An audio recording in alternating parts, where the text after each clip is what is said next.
বেগম খালেদা জিয়া আমাদের মাঝে আর নাই। ইন্না লিল্লাহি ওয়া ইন্না ইলাইহি রাজিউন।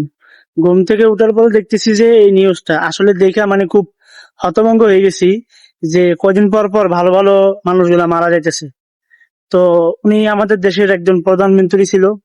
আর বিশেষ করে উনি দীর্ঘদিন যাবত মানে অসুস্থ ছিল। আবার ওনার ছেলেও নাকি ওনাকে দেখার জন্য আসছে আমেরিকা থেকে। তো আসলে খুব দুঃখজনক ব্যাপার। ওনার সন্তান ওনার কাছে আসার পর বলে এখন উনি মারা গেছে, ইন্তেকাল করছে। তারপরে একটা ভালো দিক আছে যে ওনার সন্তান ওনার পাশে থাকাকালীন উনি মৃত্যুবরণ করছে, এটাই সবচেয়ে বড় একটা বিষয়। কারণ দেখা গেছে ওনার সন্তান যদি আমেরিকাতে থাকতো হয়তো বা ওনার শেষ জানাজাটাও হয়তো পাইতো না। তো এটাই আর কি। তো সবাই আমরা একসাথে মিলে ওনার জন্য দোয়া করবো যে তুমি জান্নাতবাসী হয়। উনি একসময় প্রধানমন্ত্রী ছিলেন, উনি অনেক ভালো কাজ করছে, মন্দ কাজ করছে, সব মিলেই মানুষ। তো ওনার জন্য আমরা দোয়া করবো।